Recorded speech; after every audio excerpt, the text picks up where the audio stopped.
যখন খুশি যখন কথা বলবি তখন মনে হবে যেটা মনে হবে বলবি। আমি বলে চাই এখন আজ অন্য একটা পরিবারের শিক্ষিত মেয়ে যদি থাকতো সে থাকতো এখানে, দরকার নেই। ওর বাবা চাকরি করে, ওর বাবার অনেক টাকা আছে, আমার বাবা ভিখিরি, আমি চলে যাবো না।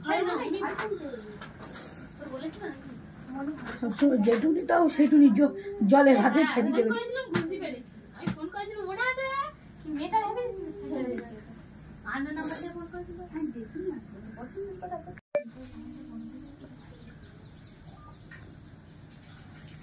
হ্যাঁ রে চন্দনা, কোন সকালে বলেছি তোর এই ঝাললেগুলো ফেলতে, তুই এখনো ফেলিস নি এই ঝাললেগুলো? আমার ভাইয়ের সংসারটা তো তুই মাটি করে দিলি, তোর দিয়ে কি হবে? তুই পাড়ায় গেলি গল্প করতে করতে, সে বাড়ি আসি না, একটাও কাজ করি না, তুই কি আমার ভাইয়ের সংসারটা জলাঞ্জলি করে দিবি? মাটি করে দিলি তো আমার ভাইয়ের সংসারটা।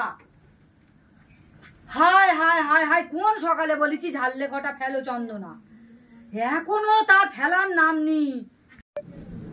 এই ঝালেগুলো সব আমার পরিষ্কার করতে হচ্ছে, একটা কাচবে নে, একটা ধুইবে নে। আমি যে কি বেকলে পড়েছি, শ্বশুর বাড়ি থেকে কেন যে চলে এসেছিলুম, শ্বশুর বাড়ি যদি থাকতুম আমার এই দিনগুলো দেখতে হতুনি। হ্যাঁ, সব কাজ আমার করতে হবে, আর ও বসে বসে পা চালা দেবে আর খাবে, আর আমার যত হয়েছে জ্বালা। দেখো না এই ঝালে টালে গুলো সেই সকাল থেকে মানুষ পরিষ্কার করে না, পরিষ্কার করবে নি, চারিদিকে ঝুল ঝাললে ভর্তি। চন্দনা, তোকে কতবার বলেছি যে সকালবেলা উঠে এগুলো পরিষ্কার ঝরিষ্কার করে ঢালা জায়গা মুছে তুই তবে সকালবেলা চান চান ছেড়ে ঠাকুর ঘর সারবি। তোর তো কোনো কথা কানেই নাই না, কোনো কথা কানেই ও শোনে না, আর কিছু আমার ভাইয়ের সংসারটা একদম মাটি করে দিচ্ছে সব। চন্দনা কি হয়ে আছে এত চেঁচামেচি চিল্লামিল্লি কিসের গো? হ্যাঁ রে দিদি, আমি শুনে শুনে আসতেছি তুই চন্দনার ওপরে শুধু ধমকাচ্ছিস চমকাচ্ছিস, কিটকিট কিটকিট করছিস, সবসময় পিছনে লেগে বসে আছিস। কেন পিছনে লেগেছিস? ও তো সারাদিন কাজকর্ম করতেছে, পাগলের মতো সারাদিন কাজকর্ম করতে, নাকে দড়ি দিয়ে তো ওকে খাটাচ্ছিস তুই। আমি তো কিছু তবু বলি না।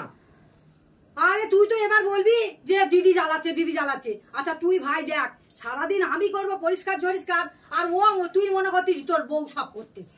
আরে বাবা, তা আমি মনে করা করি কি আছে? আমি তো আসার সময় সব নিজের কানে শুনলু যে তুই আমার বের পিছনে কিটিং কিটিং কিটিং কিটিং করতি। এই তো বাড়ি ঘর তোর সব পরিষ্কার পরিষ্কার আছে, শুধু শুধু ওর বকাবকি করতি। দেখ দিদি, একটা কথা বলি শোন, আমাদের সংসার, তুই শ্বশুর বাড়ি যাসনি, আমার বাড়িতে আছিস, ঠিক আছে, কোনো ব্যাপার না, কিন্তু তাই বলে আমার বউটা পিছনে কিটিং কিটিং করবি, সেটা তো আমি সহ্য করতে পারবো নি, এটা তো ভালো কথা নয়। আচ্ছা ভাই তুই দেখ একটা কথা হিসেব করে, ওকে না বগলে না বললে ও কি কাজকর্ম শিখবে? আরে বাবা, বকাবকির কি আছে?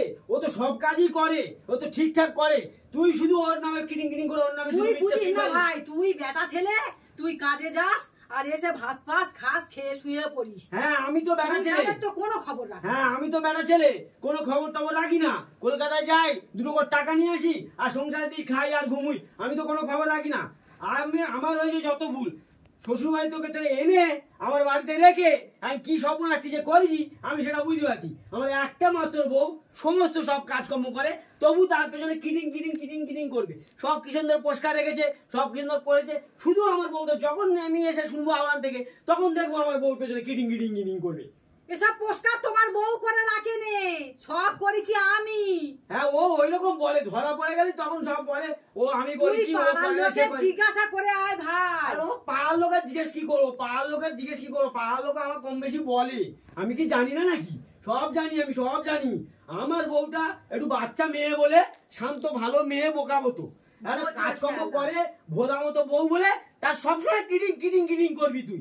আমার এরকম করে ভালো লাগে না, দরকার নেই বাবা তুই না শ্বশুর বাড়ি তুই ফিরে যা, আমার আর ভালো লাগে না, সবসময় আমার বউটার পেছনে কিটিং কিটিং করবি, আর আমি মতলোক হয়ে কত সহ্য করবো? আরে শ্বশুর বাড়ি যদি ভালো হতো তোর কাছে কি পড়ে থাকতুম ভাই? ঠিক আছে পড়ে আছিস, ঠিক আছে, কিন্তু তবে ওর সঙ্গে ম্যানেজ করে মানিয়ে চালিয়ে নে, ওর সবসময় কিটিং কিটিং করলে একটা বাজে জিনিস হলো নাকি? কি বলবো আর ভাই বল, যা বুঝিস কর, আর বলবো নি কিচ্ছু। না না, আর তুই বলিনি, আর তুই বলিনি, এই যে আমি শুনেছি, আর যেন আমি না শুনি। আমার ভালো বউটা তোর সবাই মিলে খারাপ করে দিবি দেখতে পাচ্ছি। আচ্ছা ঠিক